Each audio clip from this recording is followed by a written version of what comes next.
Punjabi radio USA लेके आया है ताई फिन्नो दियां तत्तियां।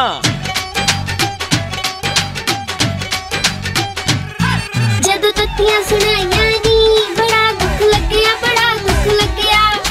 मैं तो सच्ची गल करदी आ, बुरी तो आपे ही लग जांदी आ। जदों तत्तियां सुनाइयां नी बड़ा दुख लग्या, बड़ा दुख लग्या।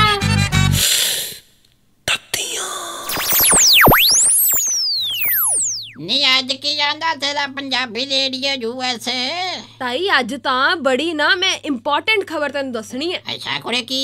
ताई चंडीगढ़ पुलिस दे विच ना नौजवानां दी भर्ती होनी सी, जिहदे च असामियां सी 129 ते उन्हां असामियां दे विच 90 असामियां दा लै गया अपने हरियाणे दे नौजवान ते उन्हां तो इलावा 14 असामियां गईयां चंडीगढ़ दे खाते च ते अपने पंजाबियां नूं केवल मिलियां ने सिर्फ 13 असामियां। नहीं है कुड़े क्यों कीता इन्हां ने? क्योंकि ताई ओ जेड़ा फिजिकल फिटनेस टेस्ट हुंदा ना ओ पंजाब दे नौजवान पास ही नहीं कर पाए।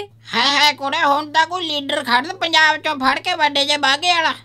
ओ क्यों ताई? उत्थे जाके करे मुर्दाबाद चंडीगढ़ पंजाब नूं दिओ पंजाब दी राजधानी, अद्धे नौजवान साडे विच भर्ती करो भावें भुक्खी खवा गई। भाई किद्दां दियां गल्लां करी जानी है? नहीं गल ठीक है, अगले टेस्ट ही गलत लिया रखे भजन दसन दा टेस्ट। होर केड़े टेस्ट रख लेण हो? ना जे टेस्ट लेना ते लो भी केदे वाला जो ज्यादा जेल निकलदी आ। मोटरसाइकिल बुलट केदे थल्ले हैगा, औंतरा मोबाइल किन्ने वाला रखिया। बहुती गल है ते भी वेख लैण भी सूटा दिहाड़ी च कौन किन्नी जरा ज्यादा लाउंदा, फिर करियो भर्ती चंडीगढ़ च 100% पंजाब वाले ने लेके तां गई।